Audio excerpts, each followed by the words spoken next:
জি ভাই, আপনি ৭১ এর চেতনা নিয়ে অপেক্ষা করছেন। গুড। এই ৭১ এর চেতনাই তো দেশটাকে খাইলো। আসেন, বেশ কিছু তরতাজা গুরুত্বপূর্ণ খবর আছে। ১ম গুরুত্বপূর্ণ খবরটা হলো ট্রাম্পের ডানা কেটে দেয়া হলো। হাতে শেকল পরিয়ে দেয়া হলো। অর্থাৎ পাগলা ট্রাম্প এবার শান্ত হবে। কারা করেছে? House of representative, Congress. পাশাপাশি আমেরিকা দাবি করেছিল মার্কিন মার্কিন বেজে ইরান যে হামলা করেছিল সেটা তারা ইন্টারসেপ্ট করেছে। কিন্তু যে ইরান যে নতুন ছবি দেখিয়েছে, স্যাটেলাইট ইমেজ, সেখানে দেখা গেছে মার্কিন বেজকে পুরো লন্ডভন্ড করে ফেলেছে ইরানের ড্রোন এবং মিসাইল। পাশাপাশি ডোনাল্ড ট্রাম্প ইরানের ব্যাপারে এবার সুর নরম করলেন।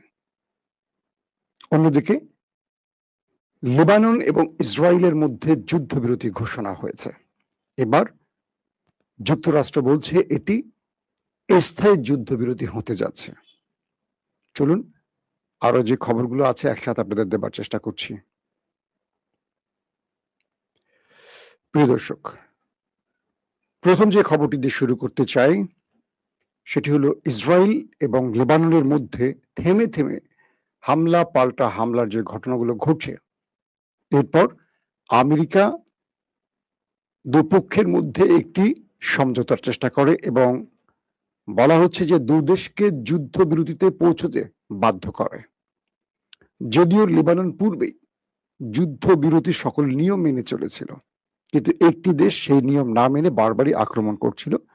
অবশেষে মার্কিন যুক্তরাষ্ট্রের প্রচেষ্টায় দুই দেশ স্থায়ী যুদ্ধ বিরতির দিকে হাঁটছে এবং দুই দেশকে যুদ্ধবিরতির সকল নিয়ম মেনে চলার নির্দেশ দেওয়া হয়েছে। পাশাপাশি জুন মাসের মাঝামাঝি, অর্থাৎ এই মাসের মাঝামাঝি বা শেষ দিক পর্যন্ত তারা এই নিয়ম মেনে চলবে। এরপর দুপক্ষই স্থায়ী যুদ্ধবিরতিতে যাত্রা করবে। অর্থাৎ সেখানে আরেকটি বৈঠকের মাধ্যমে এই দুই দেশের যুদ্ধবিরতির বিষয়টি স্থায়ী সিগনেচারের মাধ্যমে একটা স্থায়ী কি বলবো আইনের রূপ নেবে। আশা করা যায় ইসরায়েল এবং লেবাননের মধ্যে হামলা পাল্টা হামলা এবার বন্ধ হতে যাচ্ছে। ২ নম্বর গুরুত্বপূর্ণ খবর, মার্কিন যুক্তরাষ্ট্রের প্রেসিডেন্ট ডোনাল্ড ট্রাম্প তিনি তার ব্যক্তিগত 5টি প্রতিষ্ঠানকে দিয়ে তিনি একটি জরিপ পরিচালনা করছেন আসছে মধ্যবর্তী নির্বাচনে তার অবস্থা কি হতে পারে, তিনি জিতবেন না হারবেন। 5টি বেসরকারি সংস্থা যে রিপোর্ট ডোনাল্ড ট্রাম্পকে দিয়েছে সেখানে বলা হচ্ছে ডোনাল্ড ট্রাম্পের পরাজয়ের পার্সেন্টেজ 80%। অর্থাৎ আসছে নির্বাচনে ডোনাল্ড ট্রাম্প হারতে পারেন এই সম্ভাবনা প্রায় 80%। এই খবরের পর ডোনাল্ড ট্রাম্প বুঝতে পেরেছেন ইরান যুদ্ধ তার ক্যারিয়ারের 12টা বাজিয়ে 13টা বাজিয়ে ছেড়ে দিয়েছে। তিনি ইরানকে বলছেন এবং তার মধ্যস্থতার কমিটিকে বলছেন, আমি যুদ্ধবিরতিতে যেতে চাই, সব বাদ, এক ইউরেনিয়াম বা নিউক্লিয়ার ইস্যুটি ছাড়া সব বাদ, ইরানের সাথে আর কোনো বিরোধে না, এবার আমি যুদ্ধবিরতিতে যেতে চাই। যা যা হয়ে গেছে হয়ে গেছে, সব বাদ। হরমুজ টরমুজ সব বাদ, ইরান যদি হরমুজ দখল করে করুক, যেটা করার করুক, আমার আপত্তি নাই। একটা ইউরেনিয়াম এই একটি বিষয় না থাকলে আমার ফেস সেভিং হবে না, আমি কিচ্ছু বলতে পারবো না আমেরিকান জাতিকে, আর আমার মুখই তো থাকবে না। অর্থাৎ আমেরিকার গলা শুকিয়ে গেছে, বিটকয়েন নিচের দিকে পড়ে গেছে, সব মার্কিন অর্থনীতির মোটামুটি খবর করে ছেড়ে দিয়েছে। এক ইরান আমেরিকার যুদ্ধের ইরানের ভেতরে যে ক্ষতি হয়েছে তার বাইরের পুরো দুনিয়াব্যাপী ক্ষতিটা আমেরিকার হয়েছে। একদিকে তার লম্বা সময়ের মিত্ররা, যুগের পর যুগ যে মিত্ররা তার সাথে ছিল, সব কেটে পড়েছে। যে দেশগুলো ট্রাম্পের ভয় কাঁপাকাঁপি করতো তারা এখন ঘাটতারা করে ট্রাম্পের দিকে তাকাচ্ছে। অন্যদিকে ট্রাম্পের ডাকে কেউ হরমুজ প্রণালীতে একটি যুদ্ধ জাহাজ নিয়ে আসলো না। ন্যাটো তো না, ইউরোপ তো না, তার কাছের মিত্র জাপান, দক্ষিণ কোরিয়া এরাও কেটে পড়েছে। পাশাপাশি গালফ কান্ট্রিও আমেরিকার শত চেষ্টায়, শত ডাকের পরও ইরানের বিরুদ্ধে লড়তে আসেনি, বরং গালফের দেশগুলো, আরব দেশগুলো বলছে যুদ্ধ বন্ধ করো, তোমার এই যুদ্ধের জন্য আমাদের পুরো দেশের 12টা বেঁচে গেছে। তো এত চাপের পরও ডোনাল্ড ট্রাম্প অসহায় হয়ে পড়েছেন। এখন তিনি বুঝতে পারছেন তার সব শেষ। তিনি যা যা করেছেন তার পুরো ক্যারিয়ারের 12টা বেজে গেছে এক ইসরায়েলকে বাঁচাতে বা এক ইসরায়েলকে খুশি করতে গিয়ে। এখন তিনি বলছেন, ডোনাল্ড ট্রাম্প বলছেন তিনি ইরানের সাথে যুদ্ধবিরতি করতে প্রস্তুত, সকল বিষয় বাদ, মানে যা যা ইরান বলছে সব ওকে, শুধু এক ইউরেনিয়াম ইস্যুতে একটা আলোচনার মাধ্যমে এটা সমাধান করতে চান, এমনটি শোনা যাচ্ছে। কিছু কিছু আউটলেট দাবি করছেন। আজকের বড় খবর যে কটা বললাম এই কটা না, আজকের বড় খবর আরো আছে। আজকে সবচেয়ে বড় খবর হলো মার্কিন যুক্তরাষ্ট্রের, মানে অর্থাৎ ওয়াশিংটনের ক্যাপিটাল হিলে আজকে সকল মার্কিন আইন প্রণেতারা বসছেন। কারণ আমেরিকার যে অবস্থা ভেতরে চলছে, দ্রব্যমূল্যের দাম, তেল পাওয়া যাচ্ছে না, তেলের দাম বেড়ে গেছে, মানুষের মধ্যে নাভিশ্বাস উঠে গেছে। আমেরিকার ইতিহাসে এক ভয়ঙ্কর পরিস্থিতির মুখোমুখি হয়েছে আমেরিকার জনগণ এই ইরান যুদ্ধের কারণে। তো ক্যাপিটাল হিলে ডেমোক্রেট শিবির এবং রিপাবলিকান শিবির বসছে এবং সেখানে স্পিকারের মাধ্যমে ভোটাভুটি হয়েছে। সেই ভোটাভুটিতে প্রেসিডেন্টের সকল ক্ষমতা, যে প্রেসিডেন্ট চাইলে একক সিদ্ধান্তে যুদ্ধ করতে পারবে, এই বিলটির উপর আলোচনা শেষে প্রেসিডেন্টের হাত বেঁধে দেওয়া হয়েছে এবং সেখানে 224 জন ভোট দিয়েছে প্রেসিডেন্টের ক্ষমতার বিপক্ষে, 194 জন ভোট দিয়েছে প্রেসিডেন্টের ক্ষমতার পক্ষে। অর্থাৎ রিপাবলিকান শিবির হেরে গেল আর ডেমোক্রেট শিবির জিতে গেল। 224 আইন প্রণেতা ভোট দিয়েছেন ট্রাম্পের বিপক্ষে। অর্থাৎ মার্কিন যুক্তরাষ্ট্রের কোন প্রেসিডেন্ট চাইলে তার একক ইচ্ছায় যুদ্ধ জড়াতে পারবে না। বলা হচ্ছে যুদ্ধ ঘোষণা প্রস্তাব আজকে পাশ হয়ে গেছে মার্কিন আইন প্রণেতাদের মাধ্যমে। এতে করে ট্রাম্প তার নিজের ইচ্ছায় বা একক সিদ্ধান্তে আর যুদ্ধে জড়াতে পারবে না। এবং স্পিকার ট্রাম্পকে সরাসরি নির্দেশনা দিয়েছে আগামী 30 দিনের মধ্যে ইরানের সাথে সকল বিরোধ মিটিয়ে একটি স্থায়ী শান্তির চুক্তি করতে। অর্থাৎ আর যুদ্ধে জড়াতে পারবে না, বরং তাকে শান্তি চুক্তির পথে হাঁটতে হবে।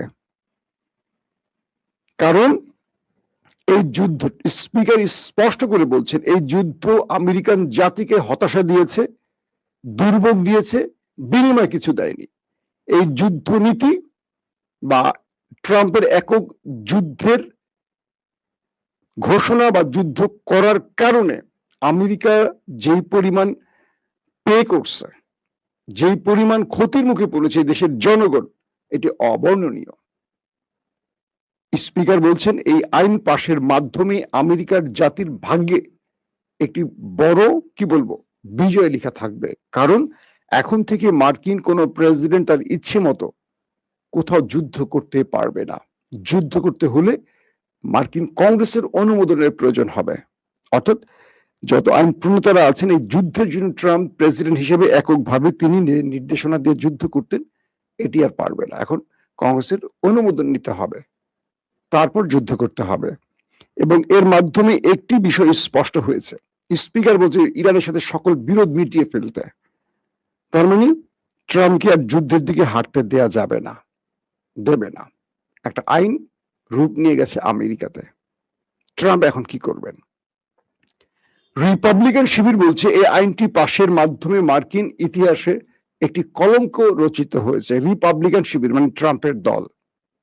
ডেমোক্রেটরা বলছে এই আইন পাশের মাধ্যমে মার্কিন জনগণ একটা বড় সমূহ বিপদ থেকে রক্ষা পেয়েছে। অর্থাৎ দুই দল দুটো কথা বলেছে। ট্রাম্প বলেছে এই আইন পাশের মাধ্যমে মার্কিন সেনাবাহিনীকে একটা কঠিন বিপদের মধ্যে ফেলে দেওয়া হয়েছে এবং মার্কিন সেনাবাহিনীকে অপমান করা হয়েছে। মিস্টার ট্রাম্প এই যুদ্ধটা জড়িয়ে বহু মার্কিন পরিবারের, কি বলবো, কান্না ছড়িয়েছে, বহু মার্কিন সেনাবাহিনীকে বিপদে ফেলেছে, বহু সেনা ফিরে আসেনি এবং কমান্ডো নামানোর ঘোষণা দেওয়ার পর থেকে মার্কিন পরিবারগুলো তাদের সন্তানদেরকে যুদ্ধে পাঠাবে না এমন সিদ্ধান্তেও গেছে, কারণ ইরানে গিয়ে ফিরে আসবে এই নিশ্চয়তা খুব কম। কারণ ইরান 40 দিনের যুদ্ধে আমেরিকাকে এত নাকানি চুবানি খাইয়েছে, পৃথিবীর বড় বড় গণমাধ্যম যেভাবে দেখিয়েছে, তারপর মার্কিন যুক্তরাষ্ট্রের জনগণ তাদের সন্তানকে ইরানের ভেতরে কমান্ডো পাঠিয়ে স্থল অভিযানের সাহস জগায়নি। আপনারা দেখেছেন অনেক পিকচার, তাদের ছেলেরা ইরানের যুদ্ধে আসবে এই প্রস্তুতিতে মারা তারা পাশে গিয়ে কাঁদছে, আদর করছে, চুমু খাচ্ছে। দৃশ্যগুলো, একটা বিশাল দেশ ইরানের বিরুদ্ধে যুদ্ধ করতে গিয়ে তাদের যে বডি ল্যাঙ্গুয়েজ, তাদের যে চেহারা সুরতের অবস্থা আমরা দেখলাম কল্পনাতীত। অর্থাৎ এই যুদ্ধে ইরান এক প্রকার বিজয় পেয়ে গেছে। আমেরিকার প্রেসিডেন্ট ডোনাল্ড ট্রাম্প তিনি যে কথাটি গত দুদিন আগে বলেছেন যে ইসরায়েলকে বাঁচাতে এই যুদ্ধটা তিনি করেছেন, যদি এই যুদ্ধ না করতেন মধ্যপ্রাচ্য থেকে ইসরায়েল মুছে যেত, ইরান নিউক্লিয়ার শক্তির মালিক হয়ে যেত, অ্যাটম বোমার মালিক হয়ে যেত এবং ইসরায়েল বলে কোনো রাষ্ট্র থাকতো না। কে বলছে? Donald Trump. তিনি বলছেন যদিও এই যুদ্ধটি আমাদের বোকামি হয়েছে, ইরানের সাথে যুদ্ধটা, একদম স্পষ্ট এই কথাটি বলেছেন। এই সিদ্ধান্তটি তাদের সঠিক ছিল না এটিও বলছেন। আবার এটিও বলছেন যদি আমরা ইরানে হামলা না করতাম তাহলে ইসরায়েল নামক কোনো রাষ্ট্র থাকতো না এবং ইরান অল্প কদিনের মধ্যে নিউক্লিয়ার বা অ্যাটম বোমার মালিক হয়ে যেত। তো সেই ট্রাম্প এখন ইরানের কাছে বারবার ধর্ণা দিচ্ছেন একটা শান্তি প্রতিষ্ঠা, অর্থাৎ যুদ্ধ বন্ধের শান্তি প্রতিষ্ঠার যে চুক্তিটি সেটি যেন অনুমোদন পায়। এর মধ্যে ট্রাম্পের বাহিনী ইরানে কয়েক দফা অ্যাটাক করেছে, ইরান পাল্টা অ্যাটাক করেছে। সেই অ্যাটাকের চিত্র আমেরিকা যতটুকু গোপন করেছে ইরান তা প্রকাশ করে দিয়েছে। আবার কুয়েতের বিমানবন্দরে হামলার বিষয়টি ইরানের, আমি সকালে আপনাদের বলেছি, ইরান বলেছে এই হামলা তারা করেনি।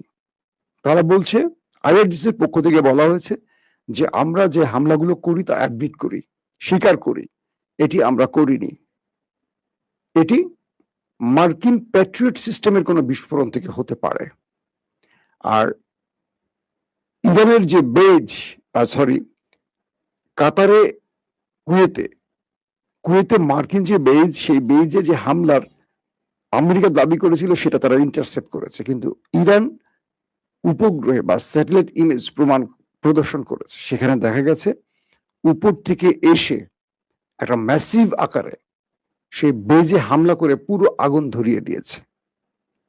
তার মানে আমেরিকা যে দাবিগুলো করছে ইরান সেই দাবিগুলো মিথ্যা প্রমাণ করে দিয়েছে তাদের প্রমাণের মাধ্যমে।